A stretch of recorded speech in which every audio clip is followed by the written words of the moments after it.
Belum mulai.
بسم الله الرحمن الرحيم.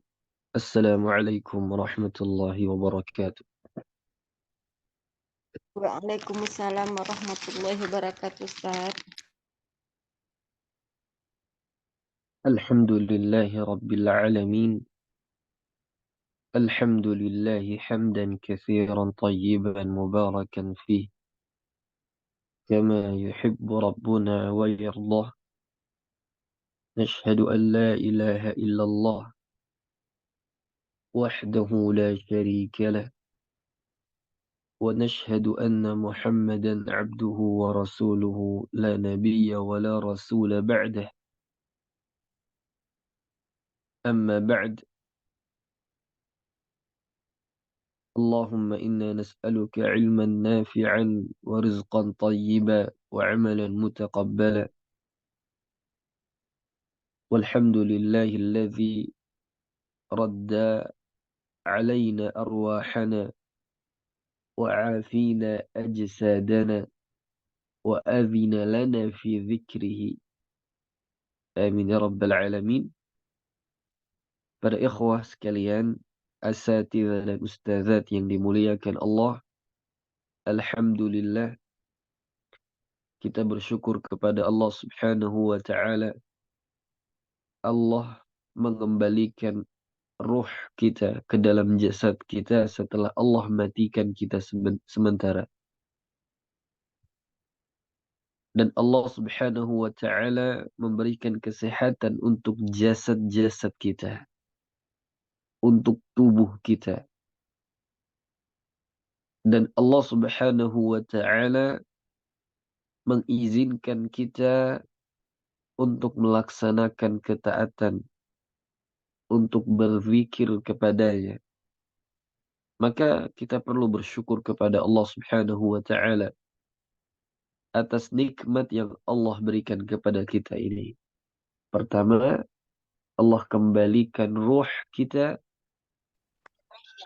Allah sehatkan jasad kita, dan Allah izinkan kita untuk melaksanakan ketaatan kepadanya. Tentunya ini nikmat yang sangat luar biasa yang perlu kita syukuri, sehingga Allah Subhanahu wa Ta'ala memudahkan kita untuk bisa melanjutkan kajian kita, melanjutkan halaqah kita di dalam pembahasan kitab At-Tibyan fi Adab Hamalatil Quran, yaitu kajian menjelaskan tentang adab-adab para pengemban Al-Quran, karya Al-Imam An-Nawawi rahimahullahu ta'ala rahmatan wasi'ah. Kita insyaallah pada pertemuan kali ini melanjutkan materi kita di pasal yang ke-21 fi raf'is shawti bil qira'ah, yaitu tentang mengeraskan suara ketika membaca Al-Quran.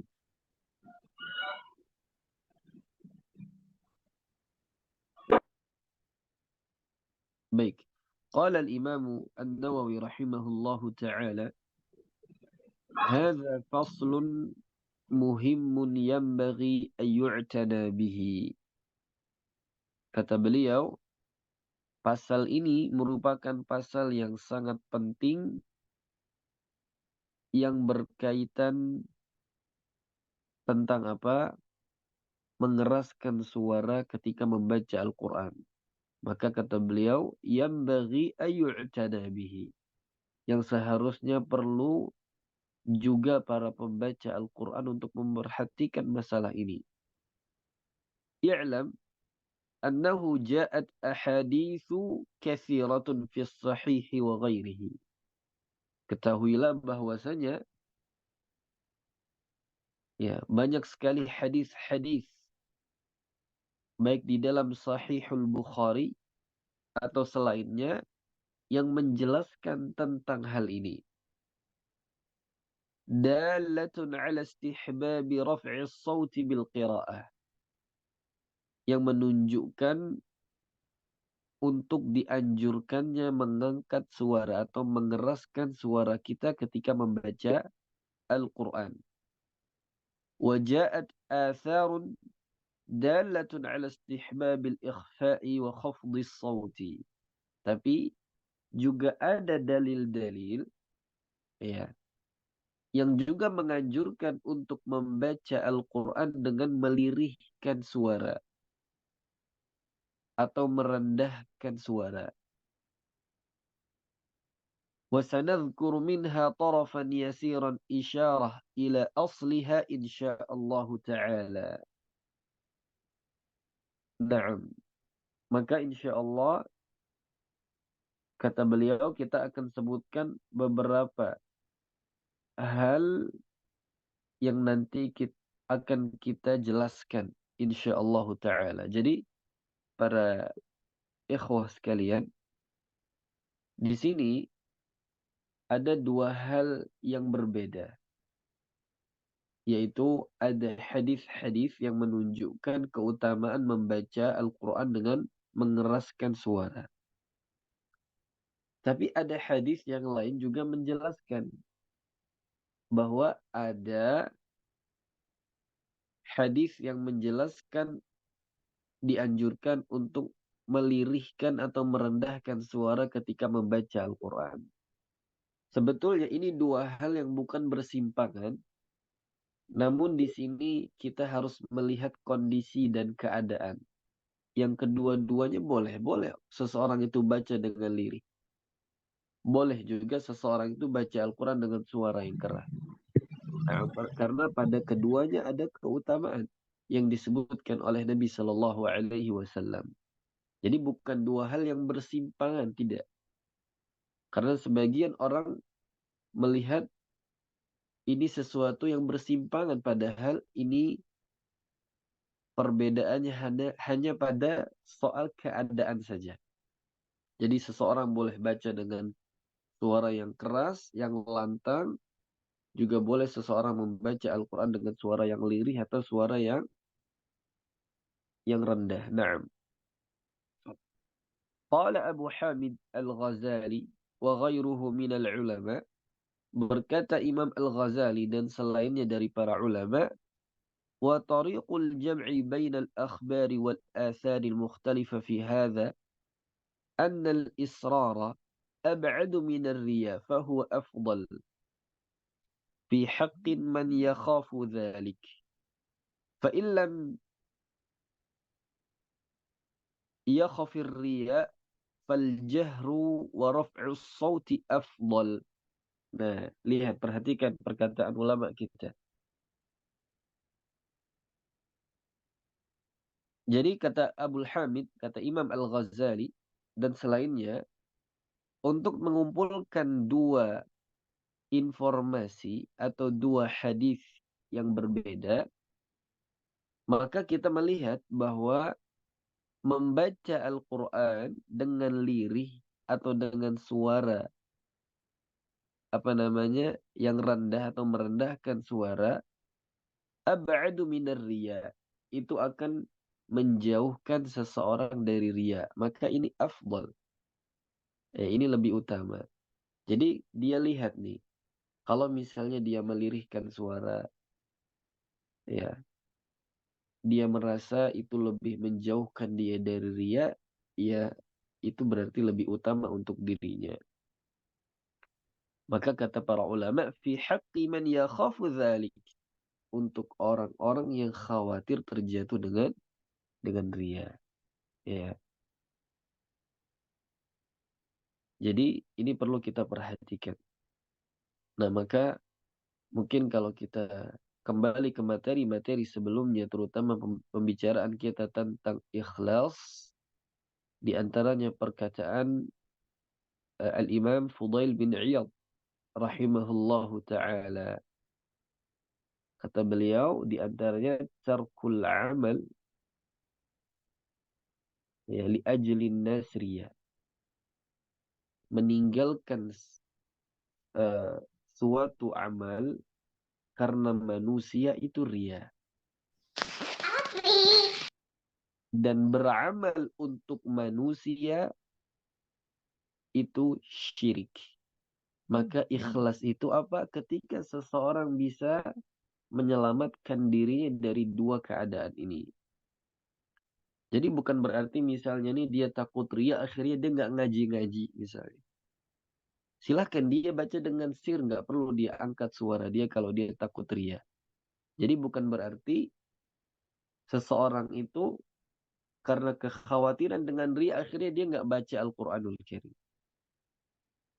Ya justru ketika dia meninggalkan perkara karena manusia, itulah ria. Karena dia sudah overthinking duluan. Dia sudah beranggapan orang pasti bicarain saya kalau saya melakukan itu. Atau kalau saya baca Al-Quranul Karim. Nah, dan kita beramal untuk manusia itu kesyirikan. Dan Allah tidak menerima sekutu apapun. Ana aghna syuraka 'anis syirk. Ya, aku berlepas diri dari apa? Dari segala bentuk sekutu atau kesyirikan. Man 'amila 'amalan asyraka fihi ma'i wa ghairi taraktuhu wa syirkahu. Barang siapa yang melakukan suatu amal yang dia menyekutukanku dengan selainku, maka aku akan tinggalkan dia dan sekutunya. Maksudnya Allah tidak akan terima itu amal. Nah, jadi ini perhatikan. Jadi kalau misalnya seseorang itu khawatir terjatuh dalam ria, dia boleh untuk apa? Untuk melirihkan atau merendahkan suaranya ketika membaca Al-Quranul Karim. Tapi kalau dia nggak khawatir dirinya terjatuh dalam ria, ya, maka mengeraskan suara ini sebenarnya jauh lebih utama. Ya, sebenarnya dalam masalah ini kita boleh ya sebenarnya baca Al-Quran. Ya, kita berharap semoga orang-orang yang di sekitar kita, ya, mereka akhirnya jatuh cinta dengan Al-Quranul Karim. Ya.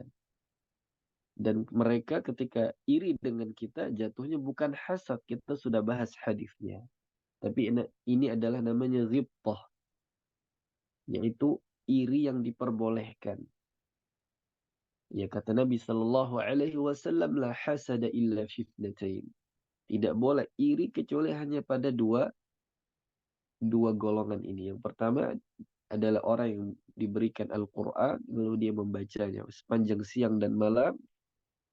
Nah, warajulun atahullahu malan, dan seseorang yang Allah berikan harta lalu dia betul-betul dermawan, dia bersedekah, berinfak pagi, siang dan malam. Nah, ini yang dibolehkan. Maka sejatinya orang itu diperbolehkan untuk membaca Al-Quran dengan suara yang keras. Justru ini afdal. Kenapa? Ya mudah-mudahan orang itu ketika mendengar bacaan dia yang indah, yang fasih, itu menambah keimanan dia, kecintaan dia terhadap Al-Quranul Karim. Sebab apa? Sebab ada orang yang membaca Al-Quranul Karim. Nah, makanya para ulama di sini menyebutkan, li'anna al-amala fihi akthar, wa li'anna faidatahu tata'adda ila ghairihi, wa naf'ul muta'addi afdalu minal lazim. Nah, lihat ini. Kata para ulama kita, kenapa mengeraskan suara ketika membaca Al-Quran ini lebih utama daripada melirihkan suara?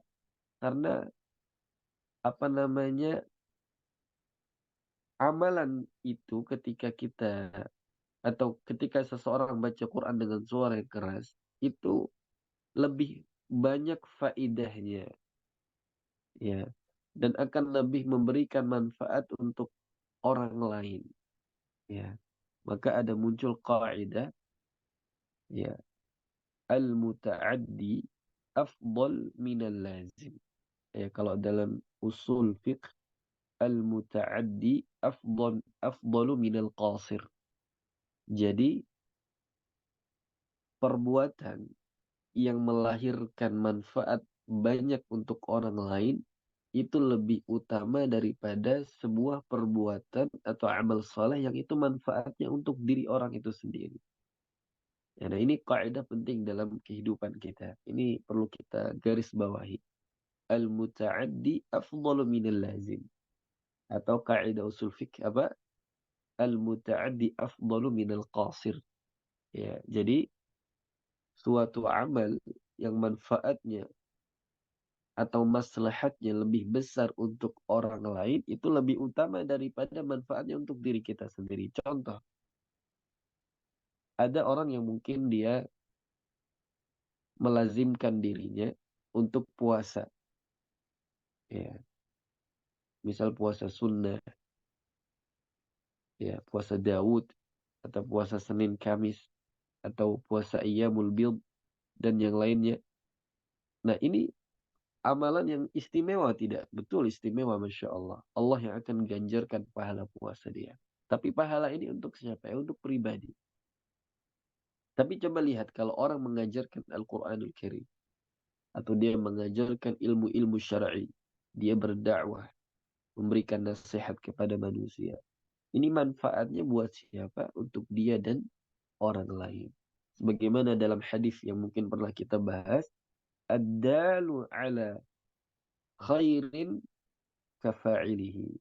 Orang yang mengajak kepada kebaikan itu, dia akan mendapatkan ganjaran orang-orang yang melakukan kebaikan juga. Ya, andaikan kalau kita baca Al-Quran, kita punya niatan baik misalnya, agar kaum muslimin atau orang-orang yang mendengarkan bacaan kita akhirnya jatuh cinta dengan Al-Quran, bertambah keimanan dia, ya, bergetar hatinya, ya, maka tentunya kita dapat pahala. Ya. Atau dengan bacaan Al-Quran kita orang jadi pindah yang awalnya dengar musik jadi dengar Al-Quran. Karena sebab bacaan Al-Quran kita, orang jadi ingin belajar Al-Quranul Karim. Maka tentunya manfaatnya jauh lebih luas daripada kita baca dengan sir yang orang nggak tahu kita itu baca apa. Nah, dan ini kaidah ini bisa kita aplikasikan dalam keseharian kita. Intinya manfaat yang besar bisa dirasakan oleh orang banyak itu lebih utama daripada manfaat untuk diri kita sendiri. Nah, baik kita lanjutkan. Kenapa bacaan yang dengan mengeraskan suara ketika membaca Al-Quran itu lebih utama? Wali'annahu yuqidhu qalbal qari wa yajma'u hammahu ilal fikri fihi. Nah, karena dengan mengeraskan suara ketika membaca Al-Quran itu akan membangunkan hati yang membaca. Dan akan terkumpul kepadanya apa? Untuk lebih tadabbur terhadap Al-Quran itu. wa yasrifu sam'ahu ilaihi wa yatrudun naum. Dan kalau kita mengeraskan suara, ya telinga kita akan lebih fokus dengan bacaan tersebut dan akan menghilangkan rasa kantuk. Ya. Nah ini penting ini untuk kita perhatikan. Kadang-kadang nih sebagian kita yang mungkin sedang proses menghafalkan Al-Quran atau menghafal apa saja. Kalau kita nggak angkat suara kita, kadang-kadang pertama kita lama ngafalnya. Karena apa? Telinga kita tuh nggak terlalu fokus dalam mendengarkan itu. Nah ini salah satu dari metode menghafalkan Al-Quran sebenarnya. Yaitu apa? Mengeraskan suara. Karena dengan kita mengeraskan suara, telinga kita itu fokus untuk mendengarkan, mata kita juga fokus, pikiran kita akhirnya juga fokus. Beda dengan kalau kita ngafalnya dengan suara yang lirih. Itu justru lama ngafalnya, ya lengketnya juga lah susah, karena mungkin indera kita ini nggak terpalingkan dengan bacaan kita. Nggak terfokuskan dengan bacaan kita. Justru malah bikin ngantuk. Nah, dan memang rata-rata begitu, khususnya para penghafal Al-Quran. Ya, kalau ada lihat santri yang suaranya nggak kedengaran, ya sudah dipastikan dia baca lirih dan nanti pasti dia yang duluan ngantuk biasanya. Nggak sadar tiba-tiba kepalanya sudah ke bawah, ya gitu. Nah ini perlu diperhatikan. Jadi salah satu metode menghafal yaitu dengan kita mengeraskan suara. Dan mungkin para aktivis penghafal di sini yang mungkin praktisi yang sudah pernah menghafalkan Al-Quranul Karim pasti senang kalau dia menghafal di suatu ruangan yang ruangan itu menggema. Wah itu enak banget itu buat menghafal. Kenapa? Karena dia mendengarkan suara dia dengan baik. Dan itu akan membantu di dalam proses menghafal. Nah, atau biasanya kalau kita biasa naik motor pakai helm, ya kita tutup dan kita ngaji. Itu Masya Allah. Itu kita seperti pakai speaker kalau ngaji. Kenapa? Karena kita fokus dengan bacaan kita, dengan suara kita. Nah, atau mungkin di mobil saat kita sendirian. Nah, ini kondisi-kondisi di mana ketika kita mengeraskan suara, nah semua indera kita ini fokus. Dan ini adalah salah satu metode dalam menghafal. Nah, maka para ulama menyebutkan di antara metode menghafal, pertama mata harus melihat mushaf itu jangan toleh kanan, toleh kiri, fokus dengan ayat yang dia baca. Lalu dia baca dengan suara yang keras dan telinga mendengarkan. Wah itu insya Allah cepat itu ngafalnya. Nah, tapi kalau mata dia kemana-mana, dia nggak fokus apa yang dia baca. Kemudian dia pakai suara yang lirih. Ya. Maka kadang-kadang telinga dia juga nggak terlalu menangkap apa yang dia baca. Ya. Maksudnya dia dengar, tapi tentunya dia tidak terfokuskan dengan bacaan Al-Qur'annya. Baik. Dan juga dengan mengeraskan suara wa yazidu fin nasyati wa yuqidhu ghairahu min naimi aw ghafilin wa yunashshituhu. Dan dengan kita mengeraskan suara, ikhwas sekalian, itu akan menambah semangat kita di dalam baca Al-Qur'anul Karim. Ya. Dan kita akan membangunkan orang-orang yang tidur di sekitar kita. Kalau misalnya kita lagi sedang halaqah ya, mungkin dengan kita mengeraskan suara, ya justru saling memberikan semangat satu sama lain. Tapi kalau semuanya ngajinya dengan lirih ya suasana halaqah itu redup. Kenapa? Karena suaranya lirih semuanya. Dan ini akan membangunkan orang-orang yang lalai, yang mungkin dia apa namanya lagi futur, ya, lagi kurang semangat.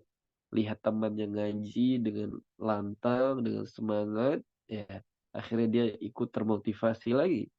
Wa yunashshituhu dan ini akan memberikan semangat untuk yang lain. Lihat itu manfaatnya. Ya. qalu wa mahma hadarahu syai'un min hadhihi niyyat fal jahru afdal. Maka para ulama sekali lagi menjelaskan, selama tidak muncul ria pada diri seseorang, maka mengeraskan suara lebih afdal. Fa ini jitama'at hadhihi niyat, ya, tudha'af al-ajr. Naam, tudha'af al-ajr. Maka seandainya seseorang itu membaca Al-Quran dengan mengeraskan suaranya, maka akan terkumpul padanya banyak sekali pahala yang berlipat. Ya, kenapa?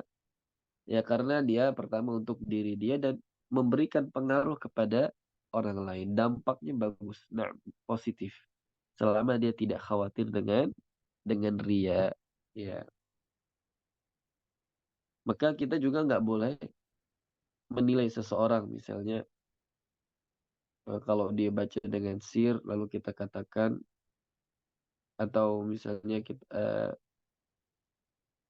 kalau ada orang mengeraskan suara langsung kita bersuudzon terhadap dia, dia pasti ria ini orang ini. Dia pasti ria. Enggak juga ya. Karena masalah niat ini, masalah ria dan yang lainnya ini semuanya masalah hati. Ya, enggak bisa kita menilai dari zahir. Nah, karena kita juga perlu melihat diri kita ini. Kita ini memang posisinya di mana?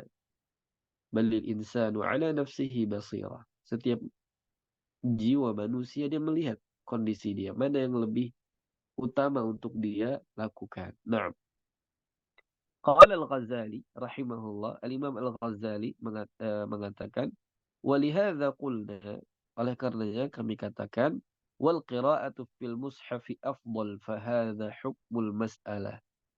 Ya, oleh karenanya kami katakan membaca dengan mushaf itu lebih utama. Maka inilah permasalahannya. Wa ammal atharu fa katsirah. Wa ana usyiru ila atrafi min ba'dihha. Ya, hadis-hadis atau asar yang diriwayatkan oleh Rasul sallallahu alaihi wasallam dan para sahabat itu dan juga para ulama yang lain itu banyak. Dan ini beberapa yang aku jelaskan. Nah, sabata fi sahih an Abi Hurairah radhiyallahu anhu qala سمعت رسول الله صلى الله عليه وسلم يقول ما أذن الله لشيء ما أذن لنبي حسن الصوت يتغنى بالقرآن يجهر به.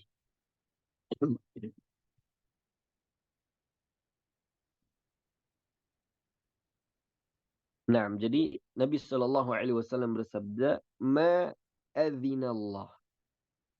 Perhatikan kata di sini azina, bukan azana. Nah, azina di sini artinya ikhwah bukan memberikan izin, tapi azina di sini bermakna istama'a. Jadi istama'a itu mendengarkan. Nah, jadi arti dari azina bermakna istama'a. Jadi mastama'a Allahu li syai'in. Mastama'a li nabiyyin hasanis sawti yataghanna bil Qur'an ay yajharu bih. Naam. Jadi maksudnya di sini tidaklah Allah itu mendengarkan sesuatu seperti yang didengarkan dari seorang nabi yang bagus suaranya ketika yataghanna bil Qur'an, yaitu memperindah suaranya dalam membaca Al-Quran dan dia mengeraskan suaranya. Nah, jadi di sini poinnya adalah yajharu bih. Jadi maksudnya Allah itu senang dengan bacaan seseorang yang dia punya suara yang indah dan dia membacanya dengan suara yang lantang. Ma'na adzina istama'a wa huwa isyaratun ila ridha wal qabul. Arti dari adzina di sini adalah istama'a, yaitu mendengarkan dengan taksama, dan ini menunjukkan akan ridha dan diterima. Maksudnya Allah itu cinta gitu. Senang dengan bacaan seseorang. Yang pertama, dia baca dengan suara yang indah, dia melagukan Al-Quran, maksudnya dia baca dengan suara yang indah, dan dia mengeraskan. Nah, وعن أبي موسى الأشعري رضي الله عنه أن رسول الله صلى الله عليه وسلم قال له لقد أوتيت مزمارا من مزامير آل داود. نعم. Kata Rasul Sallallahu Alaihi Wasallam berkata kepada Abu Musa al-Ash'ari. Abu Musa al-Ash'ari ini adalah seorang sahabat yang sangat mulia sekali yang berasal dari negeri Yaman. Ya, beliau ini asal Yaman. Yang memang para ulama menjelaskan orang-orang Yaman itu kalau baca Quran, ya mereka ini memang punya suara-suara yang jernih dan bersih. Ya, jadi memang sejak zaman sahabat pun orang-orang dari Yaman itu sudah terkenal gitu.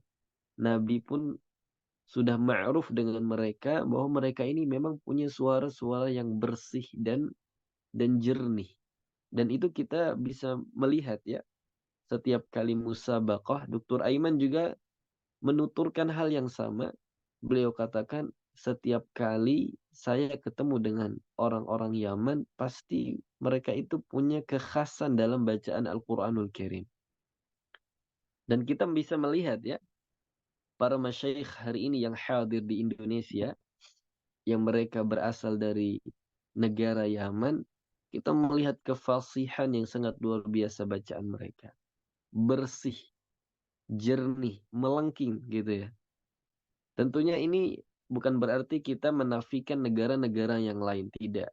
Tapi kita katakan Allah memberikan kemuliaan kepada orang-orang Yaman dengan suara yang indah. Sampai Nabi pun mengakui itu di kalangan para sahabat, di antaranya adalah Abu Musa al-Ash'ari. Ya, yang beliau ini berasal dari negeri Yaman, yang punya suara yang sangat-sangat indah. Sampai-sampai Nabi mengatakan, laqad utita, sungguh engkau telah diberikan apa? Mizmaron, seruling dari seruling-serulingnya apa? Daud. Maksudnya suara yang begitu indah. Karena disebutkan dalam riwayat ketika Nabi Daud alaihissalam membaca Zabur, beliau itu membaca dengan suara yang sangat indah. Ya. Az-Zabur itu artinya adalah Alkitab. Zabara yazburu bima'na kataba yaktubu. Jadi Zabur itu sebenarnya istilah kitab di zaman Nabi Daud. Jadi kayak istilah bahasa gitu ya. Nah, jadi kalau kitab kan kalau bahasa kita Indonesia buku maksudnya. Nah, tapi kalau di zaman Nabi Daud, buku itu bahasa mereka adalah Az-Zabur. Nah, tapi memang Az-Zabur ini bahasa atau nama yang dikhususkan untuk apa?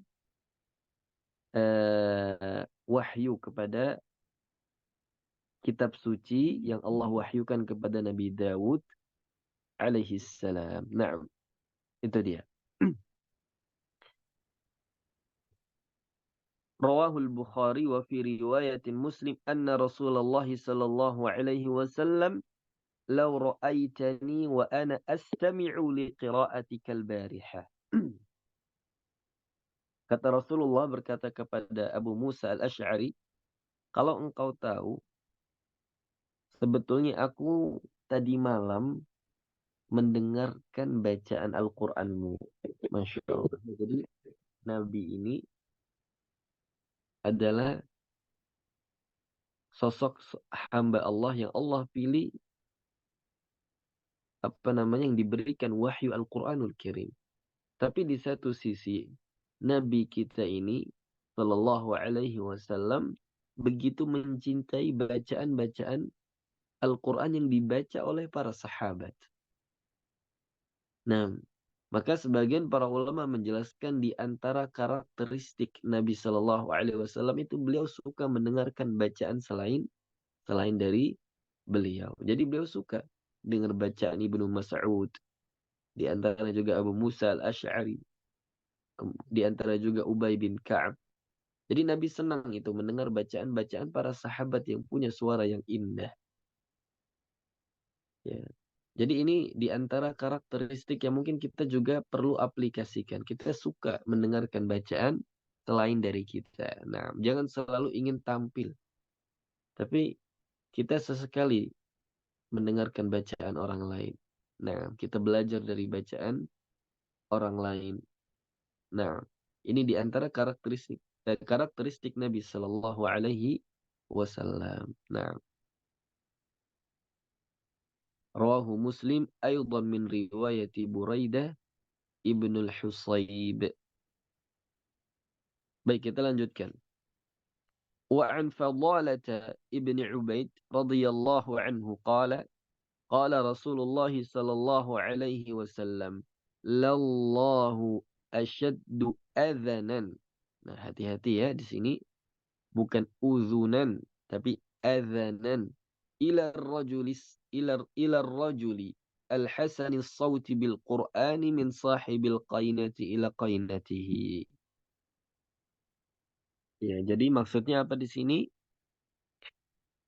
Bahwa Rasulullah Shallallahu Alaihi Wasallam bersabda, sungguh Allah itu lebih senang mendengarkan bacaan seseorang yang dia punya suara yang indah ketika membaca Al-Quran. Jadi dia ini ya seorang hamba yang memiliki apa? Memiliki suara yang indah. Itu maksudnya. Naam.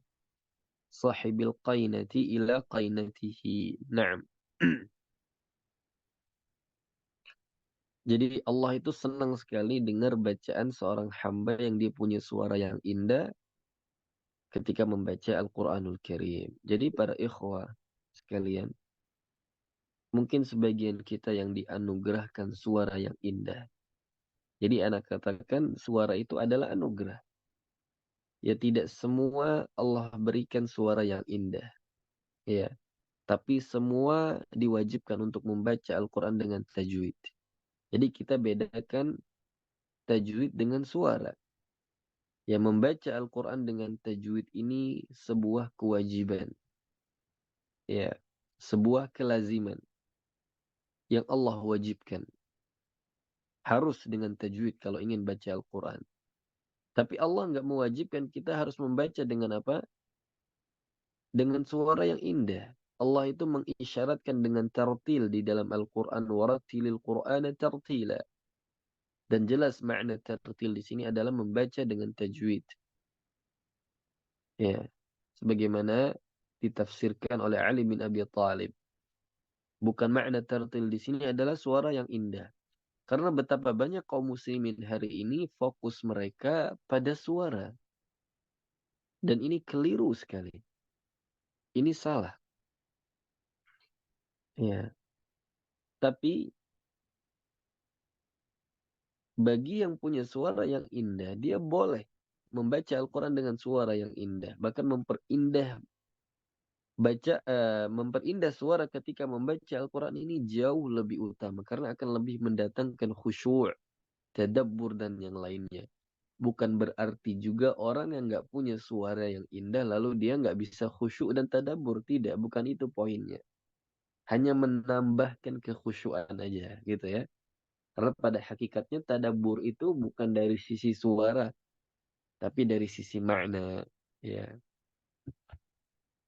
Tapi justru hari ini orang-orang terbalik ya. Menangis karena suara. Padahal maknanya dia nggak tahu. Nah, jadi ibaratnya orang bicara, tiba-tiba saudaranya nangis. Padahal sedang membicarakan kebahagiaan. Ini kan nggak nyambung. Nah, Maka ini perlu diperhatikan. Jadi Allah itu senang sekali dengan bacaan seseorang yang punya suara yang indah yang dia melantunkan Al-Quranul Karim. Naam. Ingat, azanan di sini istama'a, ya, mendengarkan. Baik, kita lanjutkan. Wa an Abi Musa radhiyallahu anhu aydan qala qala Rasulullah sallallahu alaihi wasallam inni la'arifu aswata rufqatil ash'ariyin bil-laili hina yadkhulun wa a'rifu manazilahum min aswatihim bil-Qur'ani bil-lail wa in kuntu lam ara manazilahum hina nazalu bin-nahari. Jadi sungguh aku mengenal suara rombongan Asy'ariyin waktu malam ketika mereka masuk. Dan aku mengenal tempat-tempat tinggal mereka dari suara mereka ketika membaca Al-Quran di waktu malam. Meskipun aku tidak melihat tempat-tempat mereka atau rumah-rumah mereka ketika mereka berhenti di waktu siang. Jadi menarik ini ya. Asy'ariyin di sini bukan maksudnya adalah Abu Musa al-Asy'ari, tapi seperti julukan untuk penduduk Yaman gitu ya, yang dilabel dengan Abu Musa al-Asy'ari. Jadi menariknya Nabi kita Shallallahu Alaihi Wasallam, Nabi itu bisa tahu rumahnya penduduk Yaman. Oh ini orang Yaman nih, gitu. Jadi misalnya banyak rumah di wilayah kaum muslimin. Tapi Nabi itu tahu ini nih pasti orang Yaman nih yang punya rumah ini. Nabi tahu dari mana? Ketika waktu malam mereka baca Al-Quran. Kan kita tahu ya di zaman dulu kan nggak ada lampu. Ya. Dan di zaman dulu kan Nabi nggak mengurusi semua satu-satu. Nabi mungkin sibuk dengan urusan yang lain. Maksudnya Nabi nggak mungkin ngecek gitu lah. Alamat rumah si A, si B, si C, enggak. Tapi menariknya Nabi tahu ketika Nabi mendengarkan bacaan Al-Quran di rumah itu, wah ini pasti orang Yaman nih gitu. Saking ma'rufnya mereka di zaman Nabi Shallallahu Alaihi Wasallam. Dan disitulah Nabi tahu rumah-rumah mereka. Oh ini nih rumah Fulan. Karena jelas ini orang Yaman pas nih. Karena dia bacaannya indah. Nah walaupun Nabi siang-siang nggak melihat mereka itu keluar dari rumah itu.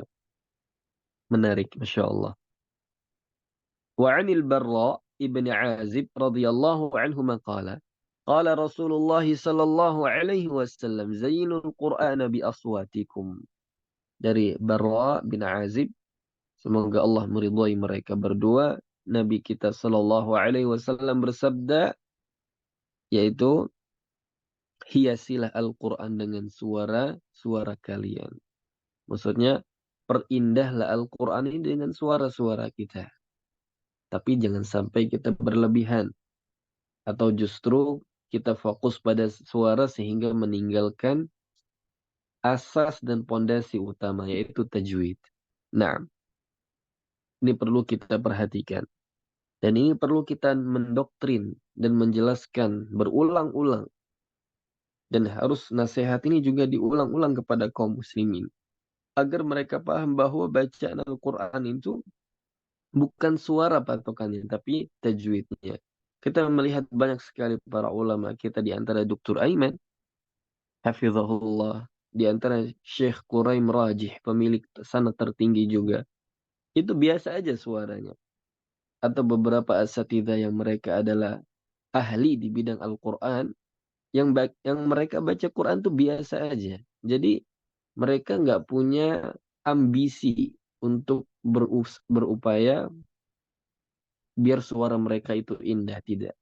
Nah, karena itu bukan intinya.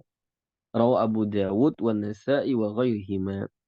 وروى ابن أبي داود عن علي رضي الله عنه أنه سمع ضجة ناس في المسجد يقرؤون القرآن فقال طوبى لهؤلاء كانوا أحب الناس إلى رسول الله صلى الله عليه وسلم. Ya, diriwayatkan dari Abu Dawud dari Ali radhiyallahu anhu bahwa ia mendengar suara orang-orang yang membaca Al-Quran di dalam masjid. Jadi Ali mendengarkan bacaan orang-orang yang mereka Masya Allah seperti suara apa namanya gemuruh tawon begitu ya. Jadi orang tuh kalau saling saut-sautan baca Quran itu suasana itu beda Masya Allah. Beda dengan kalau orang ribut lagi ngobrol-ngobrol gitu. Misalnya ada halaqah ngobrol ini, ngobrol itu dan seterusnya.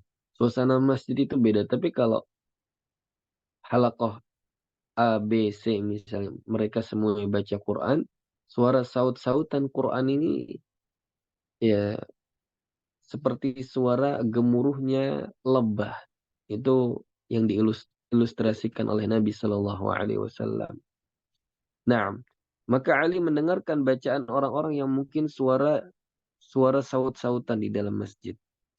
Maka apa yang dikatakan oleh Ali radhiyallahu anhu, tuba lihaula, beruntunglah mereka ini. Mereka ini adalah orang-orang yang paling dicintai oleh Nabi Shallallahu Alaihi Wasallam. Jadi beliau melihat eh, apa namanya pemandangan yang indah ketika melihat kaum muslimin yang mereka saling saut-sautan membaca Al-Quran di dalam masjid. Maka Ali mengatakan kepada mereka, beruntung nih mereka. Mereka adalah orang-orang yang dicintai oleh Nabi kita Sallallahu Alaihi Wasallam. Ya. Nah, maka di antara poin penting adanya halaqah Al-Quran itu, pertama memang diutamakan halaqah Quran itu di masjid, jangan di rumah. Afdalnya di mana? Di masjid, terutama untuk ikhwan, ya, untuk laki-laki. Ya, salah satu memang mengumpulkan keutamaan. Pertama di rumah Allah, yang kedua ya di situ banyak sekali keutamaan membaca Al-Quran di masjid. Atau berkumpulnya kita untuk belajar atau membaca Al-Quran di masjid. Di satu sisi memang tujuan adanya halaqah Al-Quran itu apa? Menghidupkan masjid-masjid kaum muslimin. Nah, ini realitanya banyak hari ini masjid itu hanya dipakai untuk sholat. Setelah sholat dikunci, dimatikan listriknya. Ya, akhirnya orang pun nggak betah lama-lama di masjid. Nah, kadang-kadang ada sebagian masjid yang tertutup begitu ya. Akhirnya AC itu dinyalakan biasanya di perkotaan ya atau daerah-daerah yang mungkin memang panas begitu. Setelah sholat dimatikan AC-nya. Kadang-kadang listriknya dimatikan. Ya takut ada orang yang pakai listrik masjid tanpa seizin DKM. Akhirnya orang pun malas di masjid karena merasa panas, nggak nyaman. Nah, akhirnya masjid hari ini hanya dipakai untuk sebatas sholat. Padahal masjid ini harusnya menjadi sentralisasi bagi kaum muslimin. Tempat yang memang mereka sukai. Tempat yang memang mereka di situ untuk bertaqarrub dan munajat kepada Allah Subhanahu wa taala. Baik dengan salat-salat mereka, dengan zikir mereka, dengan bacaan Al-Qur'an mereka. Maka penting sebenarnya bagi kita ini para aktivis Al-Qur'anul Karim, yuk kita hidupkan masjid-masjid rumah kita dengan halaqah Al-Quran. Minimal TPA lah. Minimal itu. Ya, jangan sampai masjid itu hanya sebatas dipakai sholat. Dan itu bisa kita buat dan itu memberikan manfaat yang besar bagi kaum muslimin. Agar kaum muslimin ini tidak terjadi apa namanya, banyak di antara mereka yang tidak bisa baca Al-Quranul Karim. Sebagaimana data yang terbaru yang kita dapatkan, bahwa tahun 2023 kemarin ada sekitar 70 sekian persen yang kita ini di Indonesia yang mayoritas muslim, 70 sekian persen masih buta huruf Al-Quranul Karim. Padahal di tahun sebelumnya riset mengatakan 60 sekian persen aja. Justru tahun 2023 yang kita melihat Masya Allah rumah-rumah Quran banyak, tapi ternyata yang buta huruf meningkat. Ya ini data ya. Yang mudah-mudahan itu realitanya tidak demikian. Ini miris ini. Nah, maka ayo kita nggak perlu bangun ma'had mewah-mewah, harus ada rumah tahfidz. Nggak perlu. Kita manfaatkan masjid musola kaum muslimin, ya, untuk apa? Kita buka halakoh-halakoh Al-Quran. Tujuannya, selain mengumpulkan banyak sekali kemuliaan dan keutamaan, di satu sisi apa? Di situ kita menghidupkan masjid. Naam. Baik, kita lanjutkan. Au fi itsbatil jahri ahadits katsira. Ya, intinya keutamaan mengeraskan suara ini banyak sekali hadis-hadis yang menjelaskannya. Wa ammal athar 'an as-sahabati wat tabi'in min aqwalihim wa af'alihim fa aktsaru min an tuhsar wa ashharu min an tudhkar wa hadha kulluhu في من لا يخاف رياء ولا إعجابا ولا نحوهما من القبائح ولا يؤذي جماعة بلبس لبس صلاتهم وتخليطها عليهم. Nah, jadi intinya sudah banyak sekali athar dari para sahabat dan tabi'in dari ucapan dan perbuatan mereka. Yang ini nggak bisa kita sebutkan satu-satu. Dan sudah sangat masyhur dan ma'ruf. Iya. Dan semua ini silahkan kita lakukan. Maksudnya kita boleh mengeraskan suara selama kita tidak khawatir ria, nggak khawatir ujub, ya, atau yang sejenisnya dari keburukan-keburukan dari ria dan ujub dan sum'ah dan yang lainnya. Dan juga keutamaan mengeraskan suara ini juga, mengeraskan suara ketika membaca Al-Quran ini diutamakan, ya, ketika kita tidak mengganggu orang-orang yang sholat, ya, atau mengusik orang-orang yang sholat. Ini juga penting untuk kita perhatikan. Maka sekali lagi ini bukan sesuatu yang bertentangan, tapi kita harus melihat keadaan kondisi kita dan kondisi sekitar kita. Ya.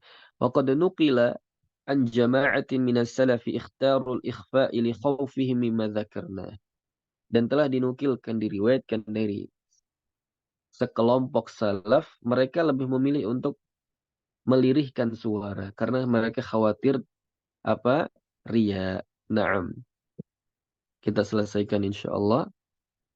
Sedikit lagi nih. Mungkin kita sampai perkataan A'mash ya. Baik. Fa'anil A'mash qala dakhaltu ala Ibrahim huwa yaqra'u fil mushaf fasta'dhana alayhi rajulun faghattahu wa qala la yara hadha anni kuntu aqra'u kulla sa'atin. Dari A'mash, ia berkata, ya, aku masuk ke rumah Ibrahim An-Nakhai. Ibrahim An-Nakhai ini juga seorang ulama Al-Quran. Jadi kalau kita lihat ada salah satu dari imam qiraat namanya Imam Hamzah Az-Zayyad Al-Kufi. Beliau punya guru namanya A'mash. Al-A'mash punya guru namanya Ibrahim An-Nakhai. Ibrahim An-Nakhai punya guru namanya Al-Qama. Al-Qama punya guru Ibnu Mas'ud yang merupakan ulama dari sahabat yang ahli Quran. Nah, jadi Imam Ibrahim An-Nakhai eh, itu sedang baca Al-Quran. Ketika itu A'mash masuk gitu ke rumah beliau. Lalu A'mash pun minta izin untuk masuk. Ya.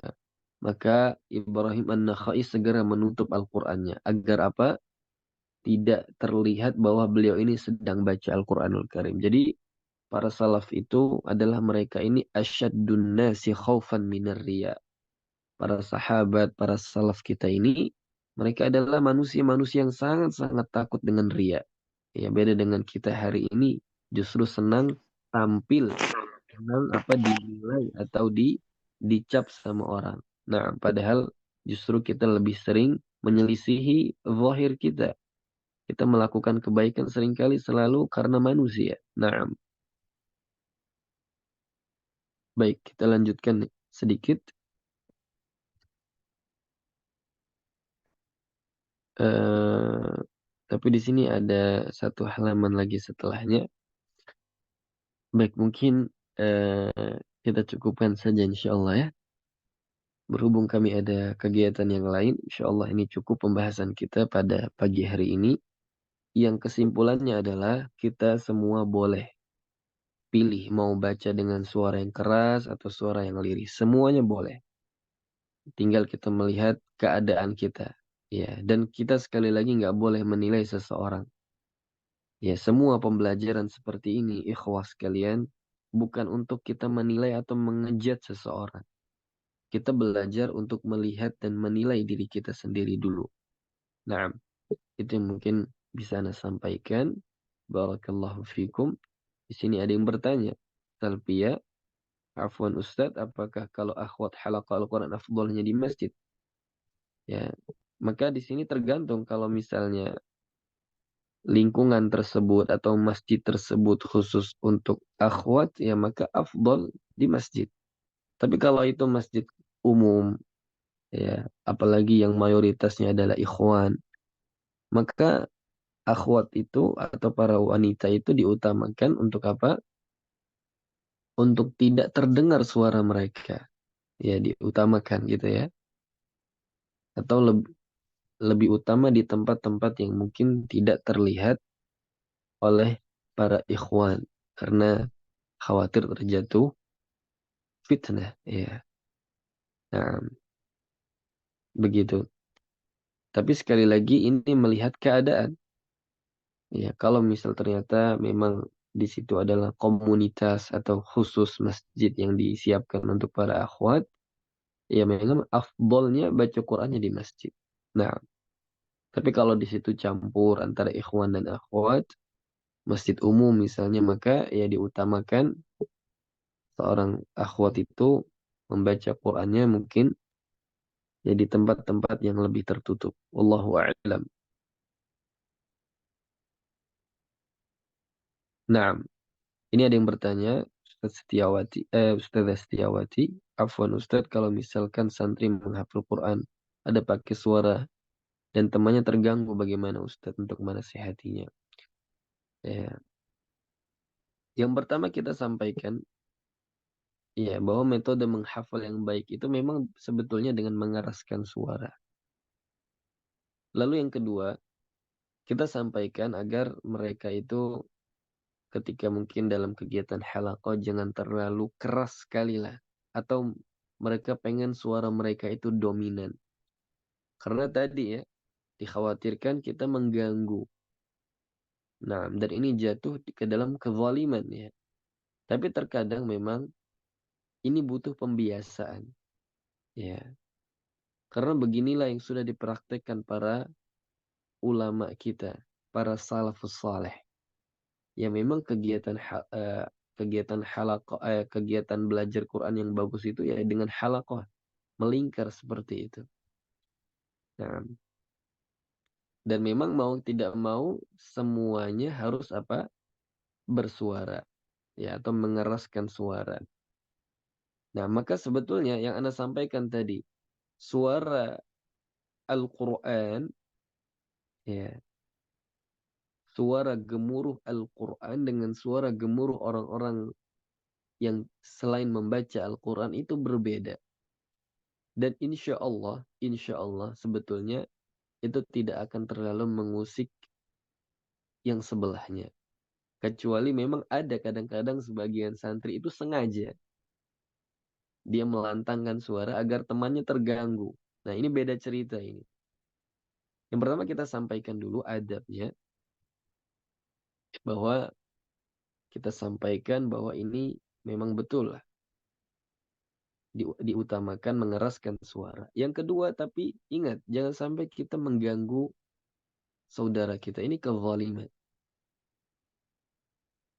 Nah, maka bagaimana caranya? Tetap dia mengeraskan suara, tapi jangan dia pengen dominan suaranya dari yang lain. Sehingga itu akan mengganggu atau dia sengaja mengeraskan suara dan dia menghadapkan suara itu diarahkan kepada saudaranya. Ini kadang-kadang yang akhirnya apa? Temannya ini terganggu. Tapi kalau semuanya fokus dengan bacaan sendiri, maka sebetulnya gemuruh bacaan Quran yang seperti ini itu tidak mengganggu insya Allah. Justru saling memberikan semangat satu dengan yang lainnya. Dan ini mungkin itulah yang terjadi sebenarnya di lapangan.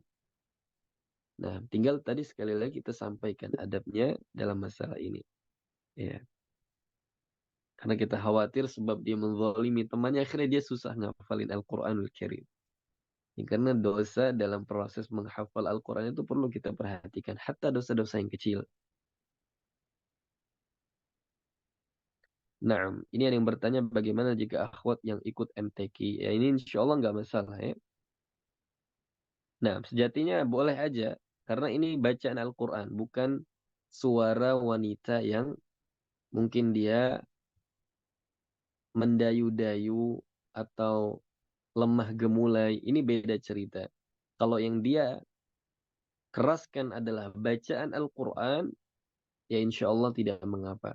Tapi sekali lagi tadi, kalau misalnya ada sebuah masjid yang itu komunitas atau mayoritas adalah akhwat, ya silahkan dia halaqah di masjid. Tapi kalau campur masjid itu antar ikhwan dan akhwat, maka utamanya akhwat itu di tempat yang lebih tertutup.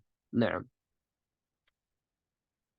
begitu. Tapi kalau misalnya seperti MTQ atau mungkin ada seorang akhwat yang ngaji mungkin terdengar, itu nggak masalah.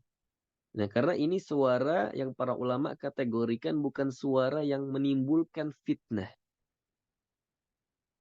Suara yang menimbulkan fitnah itu seperti suara lemah gemulai misalnya atau lembut terlalu apa namanya mendayu-dayu yang itu akan memberikan dampak fitnah bagi laki-laki yang dia lemah imannya, yang lemah hatinya. Nah, ini yang nanti mengundang apa? Mengundang kemudaratan, mengundang syahwat. Nah, Allah taala alam. Mungkin itu yang bisa Anda sampaikan. Kita tutup dengan doa kafaratul majlis. Subhanakallahumma wa bihamdik. Nashhadu an la ilaha illa ant. Nastaghfiruka wa natubu ilaik. Assalamualaikum warahmatullahi wabarakatuh. Waalaikumsalam warahmatullahi wabarakatuh. Barakallahu fiik. Jamanil Ustaz. Amin. Amin. Ya.